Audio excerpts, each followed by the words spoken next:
So you're somewhere at your law practice one day, or at your son's football practice, or your daughter's dance classes or something. And you're like, I got an idea for a book.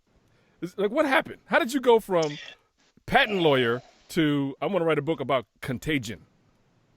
Right, right.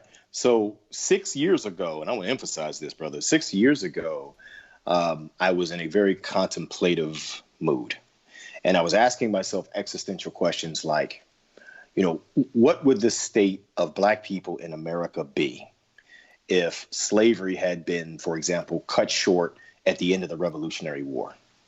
What would the state of Black people be if Jim Crow had never happened and this era of extreme terrorism against Black people had never occurred in the South and in other places?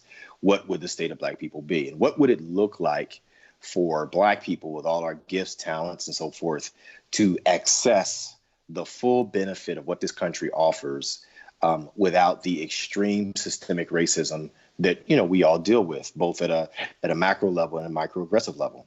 And it was sort of out of those contemplations that I began to think about a story in which racism as we understand it, systemic racism as we understand it today, was removed. And then you couple that with all of our understanding 6 years ago and even now of what we've been told about demographic shifts in the country. So this story begins to be created. And so we're told things like by 2040 or by 2050, the demographics of this country will cause it to be a majority Black and brown country. Right. But what would it look like if that happened, if that extreme demographic shift happened suddenly? What would it look like if it happened in one day?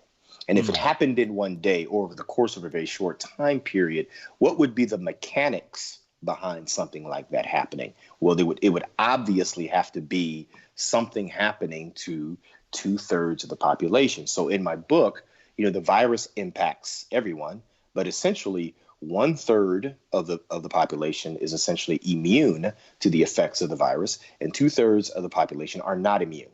Right. And so, one day, 1/3 of the population wakes up with 2/3 essentially knocked out of the game, or what I call put on pause. Right. They're put on pause. And then the 1/3 remaining, are struck with some critical questions like, OK, this happened. What do we do about the country? What do we do to help and protect the 2/3 who were essentially knocked out? And how do we protect ourselves from, enemies within and without?